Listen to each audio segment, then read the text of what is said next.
할렐루야. 오늘은 3월 12일 목요일 새벽입니다. 사순절 그리스도를 본받자는 주제를 가지고 우리 계속 새벽 기도를 영상으로 드리고 있습니다.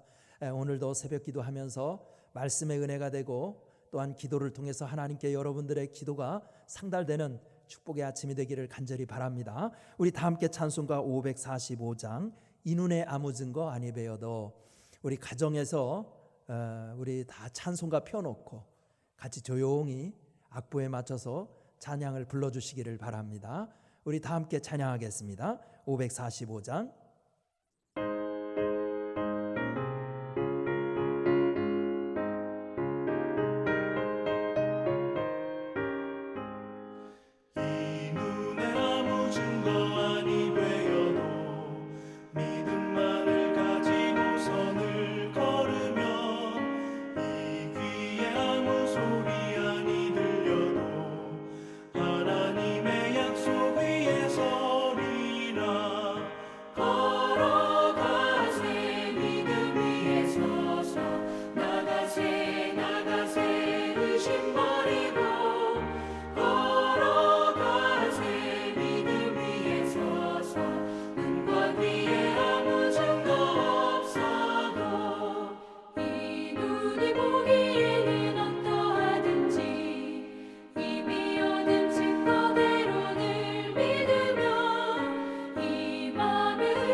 오늘 우리에게 주시는 하나님 말씀은 마태복음 12장입니다.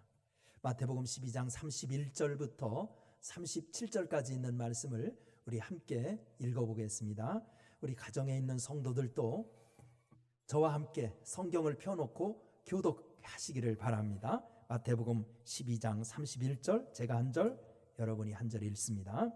그러므로 내가 너희에게 이르노니 사람에 대한 모든 죄와 모독은 사하심을 얻되 성령을 모독하는 것은 사하심을 얻지 못하겠고 누구든지 말로 인자를 거역하며 사하심을 얻되 누구든지 말로 성령을 거역하며 이 세상과 오는 세상에서도 사하심을 얻지 못하리라.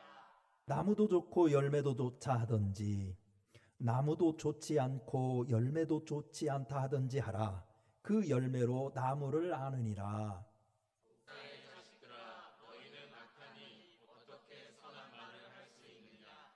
이는 마음에 가득한 것을 입으로 말함이라. 선한 사람은 그 쌓은 선에서 선한 것을 내고 악한 사람은 그 쌓은 악에서 악한 것을 내느니라. 내가 너희에게 이르노니 사람이 무슨 무익한 말을 하든지 심판날에 이에 대하여 신문을 받으리니 내 말로 의롭다함을 받고 내 말로 정죄함을 받으리라. 아멘.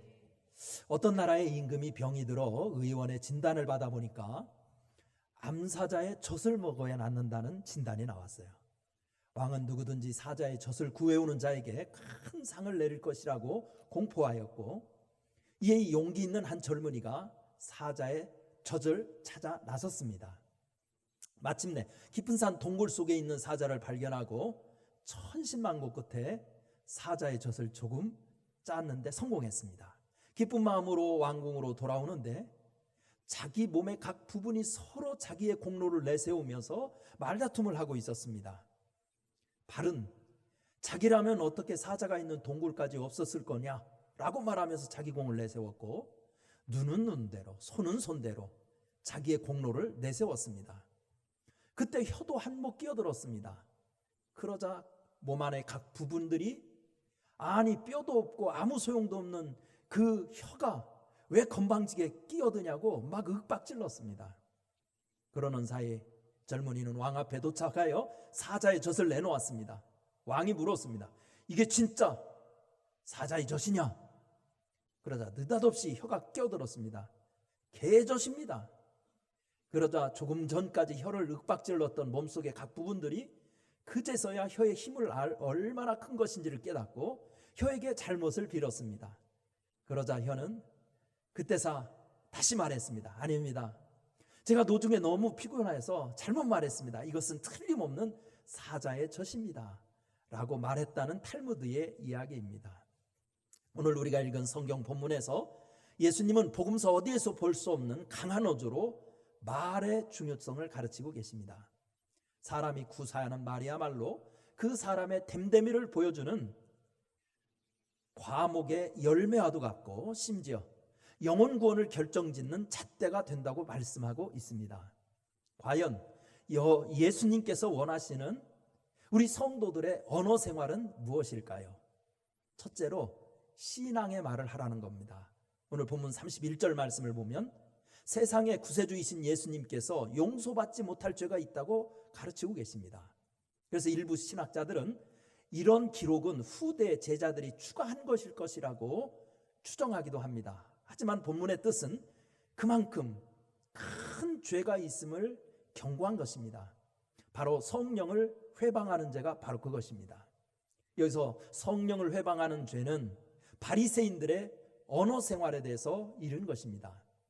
바리새인들은 예수님께서 한편 손 마른 사람들을 고쳐주시고 귀신 들려 벙어리 되고 귀먹은 자들을 고쳐주자 귀신의 왕 바알세부를 힘입어서 한 것이라고 폄하하였습니다. 따라서 성령 회방죄란 불신앙의 언어들이라고 얘기할 수 있습니다.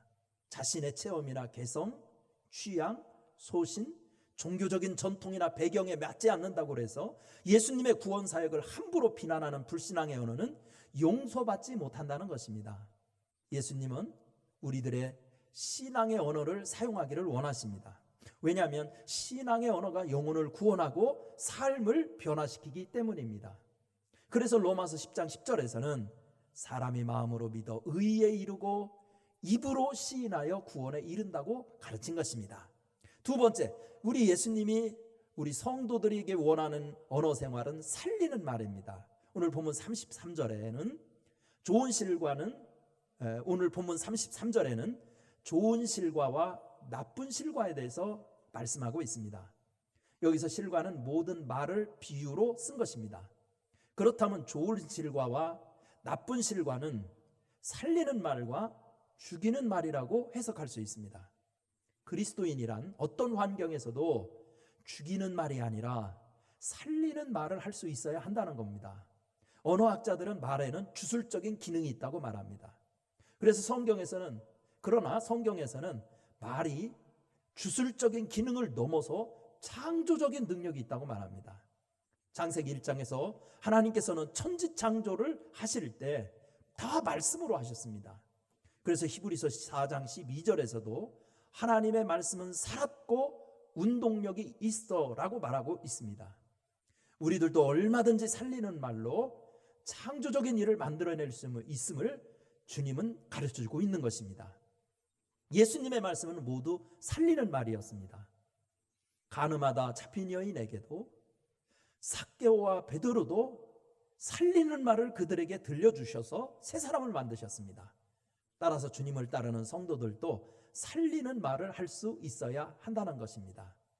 살리는 말이라는 것은 인정의 말, 격려의 말, 칭찬의 말, 감사의 말, 이런 것들이 다 살리는 말입니다. 독일의 신학자 본 회퍼는 이 세상에서 격려가 필요하지 않은 사람은 한 사람도 없다고 그랬습니다. 살리는 말로 세상에 용기를 주면서 오늘 하루도 살아가는 우리 성도들 되시기를 바랍니다. 세 번째, 우리 주님이 원하시는 말은 진실한 말입니다. 오늘 본문 36절에서 최후 심판의 자리에서는 모든 사람이 심판을 받게 될 테인데, 무엇보다도 하나님께서 우리들의 언어 생활에 대해서 심판하신다고 말하고 있습니다. 언어 생활에 대하여 어느 정도 꼼꼼하게 심판하실까?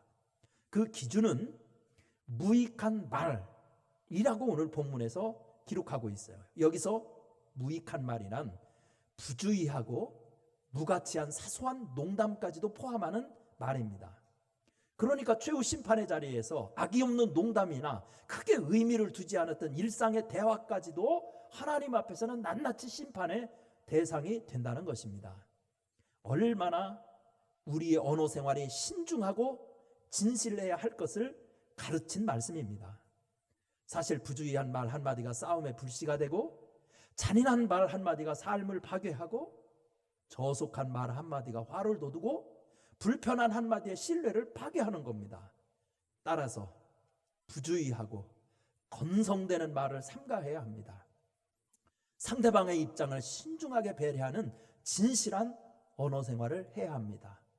기도, 찬송, 전도, 예배, 영광, 이거 다 우리 신앙생활은 대부분 말로 하는 겁니다.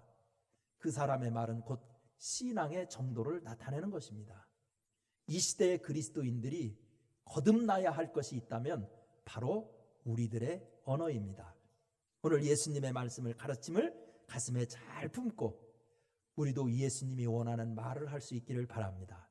그래서 우리 말로 하나님께 영광 돌리고 우리의 언어 생활로 세상의 기쁨을 전하며 살 수 있는 하루가 되기를 축원합니다. 기도하겠습니다. 은혜로우신 하나님, 유일하게 모든 포유류 동물 중에서 언어 생활을 하는 것이 사람인데, 이 소중한 언어로 우리가 하나님의 영광을 드러내거나 사람을 살리지 못하게 할 때가 많이 있습니다. 말로 기분 나쁘게 하고 말로 상처를 주며 살 때가 얼마나 많은지 모릅니다. 하나님, 이 시간 우리의 입술을 제단 숯불로 지져 주옵소서. 이사야를 그렇게 하셨듯이 우리의 입술에도 성령의 불을 내려 주셔서 언어가 거듭나게 하시고, 그래서 말로 하나님의 영광을 드러내며 예수님의 삶을 온전히 실천할 수 있는 하루 되게 하여 주옵소서. 여전히 코로나 바이러스가 기승을 부립니다. 예수님 도와주셔서 이 땅의 모든 전염병이 소멸되게 불쌍히 여겨 주옵시고, 병만 소멸되기를 하나님 다급하게 구할 것이 아니라 이런 지구적인 재앙을 만나면서 우리의 영혼을 돌아보고 신앙을 성찰하고 우리 주님을 더욱 사모하는 기회를 삼을 수 있게 복내려 주옵소서. 예수님의 이름으로 기도드리옵나이다. 아멘. 우리 다 함께 찬송가 212장 겸손히 주를 섬길 때 다 함께 부르시겠습니다. 가정에서도 여러분 우리 악보를 보고 불러주시기를 바라고요. 그리고 우리 교회에 이 방송 장비가 방송할 수 있도록 이 최적화되어 있지가 않아요. 그런 장비를 다 갖추려면 수억이 또 든다고 하더라고요. 그러다 보니까 여러분 찬송가 반주하고 설교와 음량하고 많이 차이 날 거예요. 그러니까 설교 들을 때는 하는 수 없이 음량을 좀 키워서 드는 수밖에 없어요. 여러분들 그렇게 양해하면서 잘 같이 예배 드려주시기를 바랍니다. 212장입니다.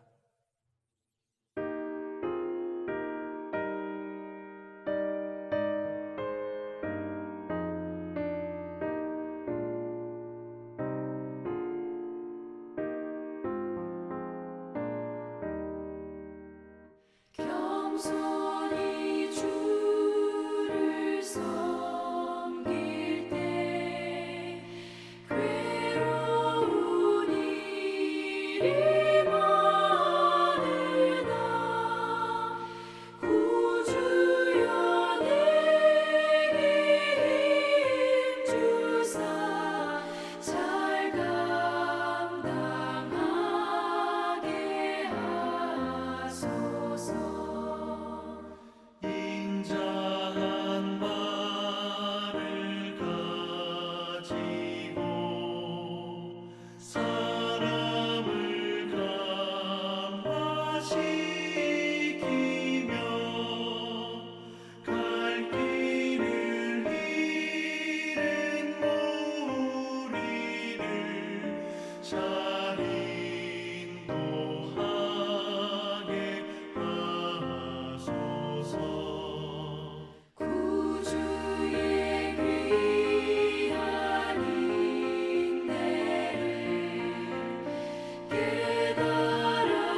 이제 다 같이 주기도문함으로 우리 목요일 새벽 기도를 마치겠습니다.